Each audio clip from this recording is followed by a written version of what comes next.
চলুন একটি প্রশ্নের মাধ্যমে ভিডিওটি শুরু করা যাক। আমরা কেন এখনো এতটা পিছিয়ে? আইনস্টাইন, যিনি কিনা ছিলেন সর্বকালের শ্রেষ্ঠ বিজ্ঞানীদের মধ্যে একজন, তিনি তার কৃতিত্বের ফলে 1921 সালে পেয়েছিলেন নোবেল পুরস্কার। এখানে ওনার কথা টেনে আনছি কারণ ওনার অনেকগুলো বিশেষত্বের মধ্যে একটি বিশেষত্ব ছিল তিনি অনেকক্ষণ ফোকাস ধরে রাখতে পারতেন। তিনি যখন কোনো কাজ করতেন তখন সেটি খুব মনোযোগ সহকারে কন্টিনিউ করে যেতে পারতেন। তিনি 10 থেকে 12 ঘন্টা পর্যন্ত কোনো সমস্যার সমাধান নিয়ে গভীর চিন্তায় মগ্ন থাকতে পারতেন। তার ফ্রেন্ডস এবং ফ্যামিলি থেকে জানা যায় তিনি যখন কোনো কাজে লাগতেন তখন খাবার বা আশেপাশে কী ঘটে চলেছে সেটার প্রতি তার কোনো খেয়ালই থাকতো না।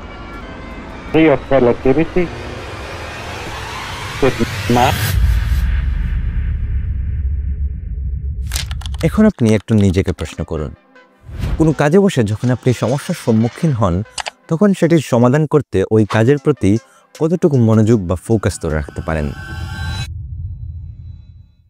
কথা হচ্ছে, সাম্প্রতিক একটি গবেষণায় দেখা গেছে রিলস আর শর্টসের মতো স্বল্প দৈর্ঘ্যের ভিডিও মানব মস্তিষ্কের প্রিফ্রন্টাল কর্টেক্স নামক খুবই গুরুত্বপূর্ণ একটি অংশের কার্যকারিতা হ্রাস করে দিচ্ছে। প্রিফ্রন্টাল কর্টেক্স সম্পর্কে যদি আপনাদের ধারণা না থাকে তবে বলে দিচ্ছি, মস্তিষ্কের এই অংশটি মানুষের স্মৃতি, পরিকল্পনা, যুক্তি প্রদান এবং সমস্যা সমাধানের মতো জটিল জ্ঞানীয় প্রক্রিয়া পরিচালনা করে থাকে। আর এটির ক্ষতি হওয়া মানে মানব মস্তিষ্কের বিপর্যয়।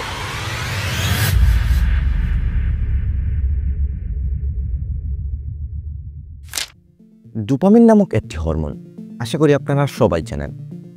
ওকে, ডোপামিন সম্পর্কে একটু পরেই বলবো। এখন একটি ভয়ঙ্কর কথা শোনার জন্য প্রস্তুত হন। যখন একজন মানুষ টিকটক বা রিলস বা শর্টসের মতো শর্ট ফর্মের ভিডিও দেখে তখন তার মস্তিষ্কের অবস্থা ওই রকম হয়ে যায় যেরকম একজন ড্রাগ অ্যাডিক্টেড বা মাদকাসক্ত ব্যক্তির মস্তিষ্ক হয়ে থাকে। কোনো মানুষ যখন শর্ট ফর্মের ভিডিও দেখে তখন তার সামনে বা স্ক্রিনে খুব স্বল্প সময়ের মধ্যে ভিন্ন ভিন্ন ভিজুয়াল ইফেক্ট, সাউন্ড এবং নতুন নতুন ধরনের কন্টেন্ট উপস্থাপিত হয়, যেটা মানব মস্তিষ্কে খুব বেশি পরিমাণ ডোপামিন নামক হরমোন রিলিজ করে।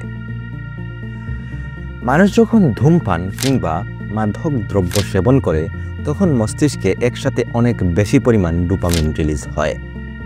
ডোপামিন হচ্ছে এমন এক ধরনের হরমোন যেটা মস্তিষ্কে আনন্দের অনুভূতি জাগিয়ে তোলে।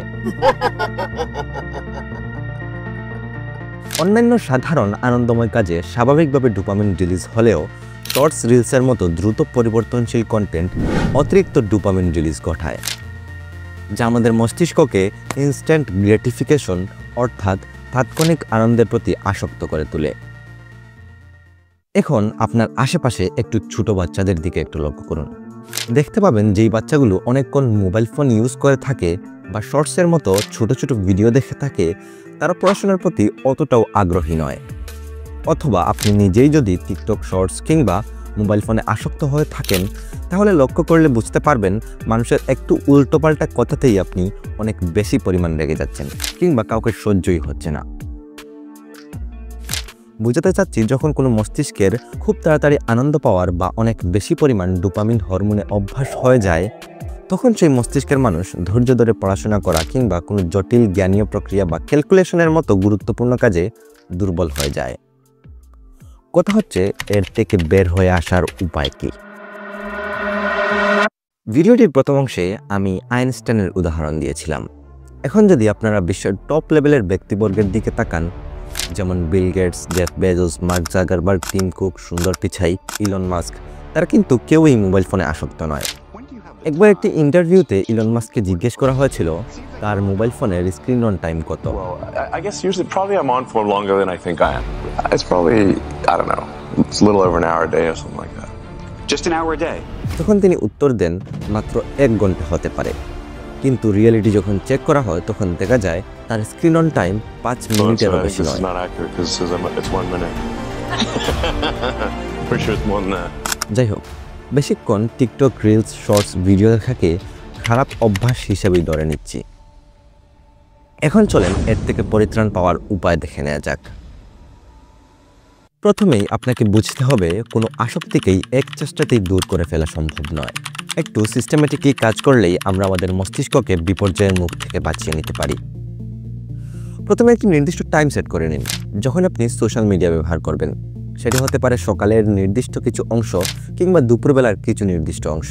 সময় হতে পারে আধা ঘন্টা বা 25 মিনিট। উল্লেখ্য, এই সময়কাল আস্তে আস্তে কমিয়ে আনতে হবে। দিন যত যাচ্ছে ততই আমরা নতুন জেনারেশনের ছেলেমেয়েরা খেলাধুলা ছেড়ে মোবাইল ফোনে ভিডিও গেমের প্রতি আসক্ত হয়ে যাচ্ছি। তাই আমাদের মস্তিষ্কের বিপর্যয় ঠেকাতে মোবাইল ফোন ছেড়ে মাঝে মাঝে খেলতে যাওয়া উচিত। মনে রাখবেন, আইনস্টাইন একবার বলেছিলেন, যদি তুমি প্রতিভাবান হতে চাও তাহলে দীর্ঘ সময় চিন্তায় মগ্ন থাকার ক্ষমতা বাড়াও।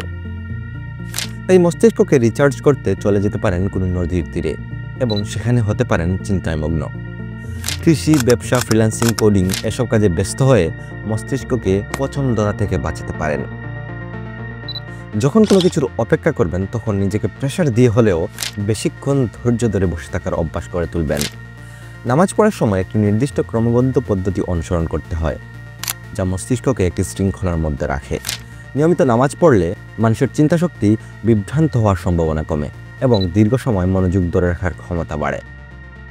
আবার মনে রাখতে হবে, সোশ্যাল মিডিয়া কিংবা শর্ট ফর্ম ভিডিও প্ল্যাটফর্মগুলো এমনভাবে ডিজাইন করা হয়েছে যাতে মানুষেরা ওই প্ল্যাটফর্মগুলোতেই থেকে যায় এবং মানুষের মস্তিষ্ক যাতে ওই প্ল্যাটফর্মের প্রতি আসক্ত হয়ে যায়। আমাদের খুবই সতর্কতার সাথে এইসব ত্যাগ করা উচিত, নয়তো আমাদের মস্তিষ্কের বিপর্যয় খুবই সন্নিকটে। আজকের এই ছোট ছোট সিদ্ধান্ত আপনার আগামী দিনের ভবিষ্যৎ গড়ে দেবে। আপনি কি একদিনের আনন্দের জন্য নিজের মস্তিষ্ককে ধ্বংস করবেন, নাকি ভবিষ্যতের উন্নতির জন্য নিজের মনোযোগ ফিরিয়ে আনবেন? সিদ্ধান্ত এখন আপনার হাতে। যাই হোক, এতক্ষণ ভিডিও দেখার জন্য অনেক অনেক ধন্যবাদ। যদি আমাকে সাপোর্ট করতে চান তবে চ্যানেলটিকে সাবস্ক্রাইব করতে পারেন এবং আমাকে আরও উৎসাহিত করতে চাইলে ভিডিওটিকে লাইক করে দিতে পারেন। ধন্যবাদ সবাইকে। আসসালামু আলাইকুম।